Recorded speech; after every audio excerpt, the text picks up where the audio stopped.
আজি হ'ল সোমবাৰ ডাইৰেক্ট চব্জি কাটি ভিডিঅ' ষ্টাৰ্ট কৰিলোঁ এয়া গেছ অন কৰিলোঁ লগতে জ্বলালোঁ আৰু লগতে কেৰাহীও পাতি দিলোঁ আৰু গৰম হোৱাৰ পিছত এয়া মিঠাতেল ঢালি দিলোঁ আৰু এই যে ভাত কেৰেলা আৰু পটল কাটি লৈছিলোঁ তাতো অকণমান নিমখ দি সানি ল'লোঁ আৰু সানি লৈ অকণমান বেচনত ভাত কেৰেলা দুডোখৰ দিছিলোঁ কিন্তু এখেতে ক'লে নৰ্মেলকৈ বনোৱা সেয়েহে আকৌ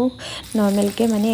বেচন নিদিয়াকৈ তেলত দি দিলোঁ আৰু তেলত দিয়াৰ পিছত ইফাল সিফাল লৰাই দিলোঁ যিহেতু গৰম তেল হৈয়ে গ'ল আৰু তেল যিহেতু বেছিকৈ দিছিলোঁ পাঁচফোৰণ অকণমান দি আৰু এখেতে কাটি দিছিলোঁ চব্জি কুন্দুলি আৰু আলু আৰু সেই তেলতে ঢালি দিলোঁ আৰু ঢালি দিলোঁ নিমখ হালধি দিছোঁ বেলেগ একো দিয়া নাই পিঁয়াজো দিয়া নাই যিহেতু শাওণ মাহ আৰু সেই ৰাতিপুৱা পটল ভাজিলোঁ কুন্দুলি আলু আৰু ঢেকীয়া আলু আৰু লগতে পটল ভাতকেৰেলা ফ্ৰাই তেলত দিয়া সৰু জলকীয়া আৰু এডোখৰ টেঙা আৰু বইল দালি মগু এনেকৈ খুৱাই এখেতক অফিচলৈ পঠিয়ালোঁ এয়া যাবলৈ ওলালে আৰু তেখেত অফিচলৈ যোৱাৰ পিছত এয়া ছোৱালীজনীকো ভাত পানী খুৱাই স্কুলৰ ইউনিফৰ্ম পিন্ধাই ৰেডি কৰি ল'লোঁ আৰু লগতে সোমবাৰ শাওণ মাহৰ গতিকে মই মন্দিৰ দৰ্শন দিম বুলি এয়া মেখেলা চাদৰ এযোৰ ধুনীয়াকৈ পিন্ধিলোঁ এইফালে ছোৱালী গাড়ীত উঠি আছিলেগৈ ককাকে আমাক থ'বলৈ ওলালে মানে দেউতা আৰু মই ছোৱালীজনী স্কুলত থৈ আহিলোঁ এয়া স্কুলত থৈয়ে দেউতা